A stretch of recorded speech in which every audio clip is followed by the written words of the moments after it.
I'm going to invite Kathy Dolson to come up and join me up here on the platform. Kathy has a powerful testimony, but as she's going to share with you, her testimony has come through her experience of learning to know Jesus only. She has been through some pain that I would question whether there's anybody else in the room. There may be some of you in the room who've been through some of what Kathy's going to share. But she has experienced that God on the mountain, and she's experienced God in the valley of the shadow of death. Years ago, Kathy has been a host for us in hosting to help provide food and homes for some of our workshops. We have women that come here to be trained to minister to women, and then she jumped in and she became one of those participants herself, and she's become a great friend, and she's now leading another group with her friend Linda, who's at the back there, and just seeing women's lives change. She's also in ministry full-time with a crew, and she works in the stint ministry, which is a ministry which takes care of missionaries and staff who have come back from overseas or other ministries, and they're in a transition period, which you can imagine is very emotional for them. And so they come for a year to stint, and Kathy and Linda are leaders in the stint ministry helping women. But God has prepared Kathy's heart to minister to the brokenhearted in a very special way, and learning to see Jesus open. So, Kathy.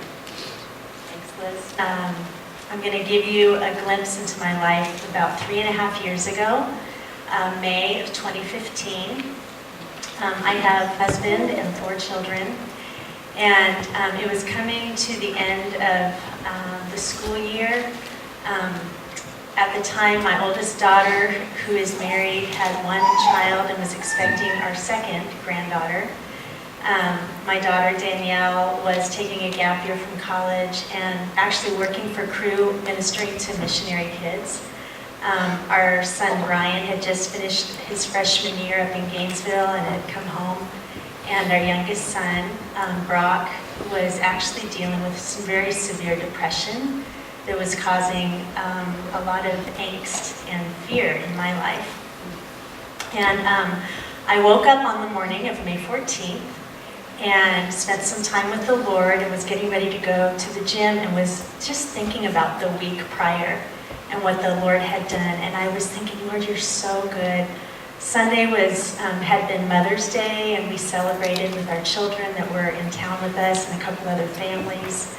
On Monday, some neighbors that we had been sharing Jesus with, the wife put her faith in Christ and the husband recommitted his life to the Lord.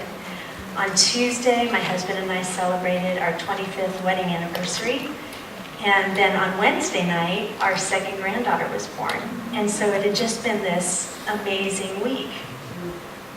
And about an hour later, while I was at the gym, I received a phone call from my youngest son, Brock, who was hysterical, and said, Mom, get home quick. Something's happened with Brian.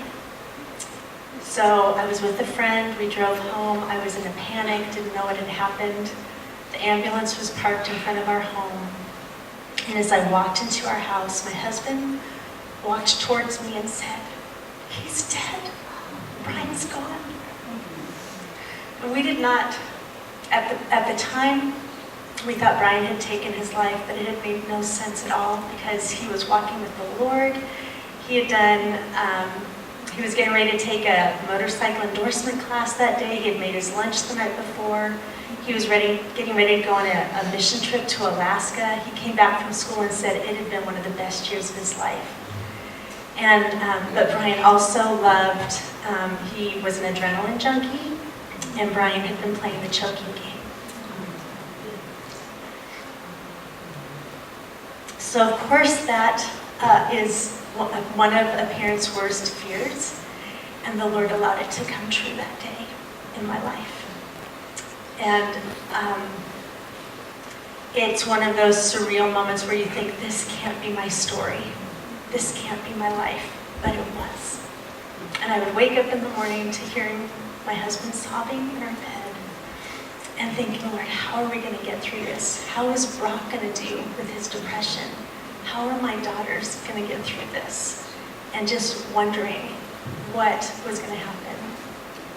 But day by day, sometimes just moment by moment, the Lord kindly met us in our pain and carried us day by day.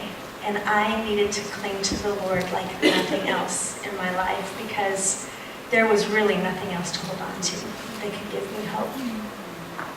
So the Lord gave me His word, and I needed to read truth. I needed to read truth about where Brian was. I needed to read truth about who God was and His character, because, Satan is a liar, and he will kick you when you're down, and he wants to tell you that God doesn't love you, God doesn't care, He took your son. But I had to keep fighting that with the truth of what God said in His word. I listened to a lot of worship music that would speak truth to my heart. The Lord surrounded us with amazing friends that would just sit and cry with us, have compassion. I read a lot of books on grief, but I had to keep filling my mind with what was true about God, and cling to Him and cling to Him. And we didn't know it at the time, but this was just the beginning of a season of loss that we've continued to walk through. In the past 4 years, we've lost 6 family members. Both of my grandparents have passed away. 10 months after Brian died, my niece took her life. Last May, my brother passed away suddenly. And just 2 weeks ago, we lost my uncle. And so it is just, it's been a time of going, Lord, what is going on? What is happening here? But He has caused me to cling to Him. He has been my anchor. And I've had to look at what is true about the Lord in the worst of circumstances, and realize too that this life, there's nothing to hold on to in this life. My hope is in the Lord. And the things that I was holding on to, boy, I just really had to loosen my grip on the things of this earth. They just don't matter as much as they used to. But the Lord has allowed me to look up and think about eternal things. Like there's, I will not see my son again on this side of heaven, but I will be with Him for eternity. I remember telling my friend Lisa Fulch one day, soon after Brian died, I said, the best days of my life are over. I thought Brian won't be at any other graduations or weddings or birth of other grandchildren. But that was another lie that Satan wanted me to believe. Yes, we miss Brian, but it doesn't mean that the best days of my life are over. Actually, the best is yet to come. The best is yet to come. 2 years after Brian passed away, I joined a Love UnVeiled workshop. And in one of those workshops, we were talking about fears. And I realized that I was really gripped with fear that the Lord would do this again, that He would take one of my other children or take my husband. And the women prayed over me, and I realized that, you know what, that could happen again. There are no guarantees of what could happen. But am I letting that fear keep me from living in the freedom that God's given me? And I realized as I could open my hands and surrender to the Lord, okay, Lord, these children, they're yours. My grandchildren are yours. My husband is yours. And you can do what you please, but my hope has to be in you. And I have to cling to you. And the Lord has freed me from that fear. Now, it doesn't mean I never fear that, but it is not good to me. It does not keep me from living life. It doesn't keep me from letting my children do things that they want to do that may sound a little fearful to me. My daughter wants to head off to the UK in a couple months, and I want her to go. I want her to be free. I want my kids to be free, and I don't want to live under that bondage of fear. The other thing that really the Lord has helped me to see is, if you think about a line, like it goes from this side of the room to that one and then beyond, our life is just this little tiny width. And so I might miss Brian and other family members for the next 30, 40, however many years the Lord has for me. But we get eternity together. We're going to be together for all of eternity. I'm going to hug my son again. I'm going to see my brother again. And I was reading, there's a little devotional I was reading. Oh, thank you. And I wanted to share this with you because I just love the imagery here, and I love the truth in this message. It says, a remarkable incident occurred recently at a wedding in England. a young man of large wealth and high social position who had been blinded by an accident when he was 10 years old and who won university honors in spite of his blindness, had won a beautiful bride, though he had never looked upon her face. A little while before his marriage, he submitted to a course of treatment by experts, and the climax came on the day of his wedding. The day came, and the presents and the guests. They were present, cabinet members, and generals and bishops, and learned men and women. The bridegroom, dressed for the wedding, his eyes still shrouded in linen, drove to the church with his father, and the famous oculist met them in the vestry. The bride entered the church on the arm of her white-haired father. So moved was she that she could hardly speak. Was her lover at last to see her face that others admired, but which he knew only through his delicate fingertips? As she neared the altar, while the soft strains of the wedding march floated through the church, her eyes fell on a strange group. The father stood there with his son. Before the latter was the great oculist in the act of cutting away the last bandage. The bridegroom took a step forward, and with the spasmodic uncertainty of one who cannot believe that he is awake. Did he see anything? Yes. Recovering in an instant his steadfastness, with a dignity and joy he never before seen in his face, he went forward to meet his bride. They looked into each other's eyes, and one would have thought that his eyes would never wander from her face. At last, she said.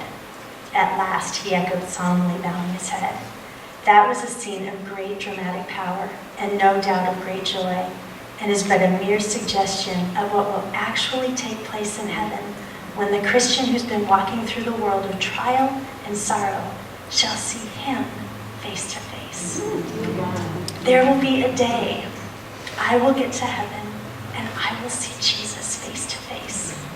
And I have this picture of Jesus embracing me and me holding him and looking beyond his shoulder and seeing my son Brian saying, "Welcome, Mom.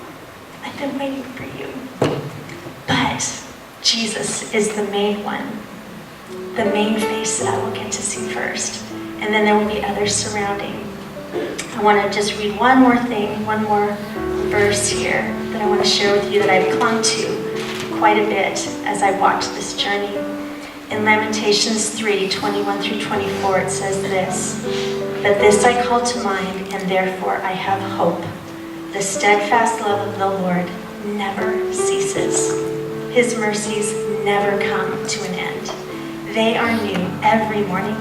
Great is your faithfulness. The Lord is my portion, says my soul. Therefore I will hope in him."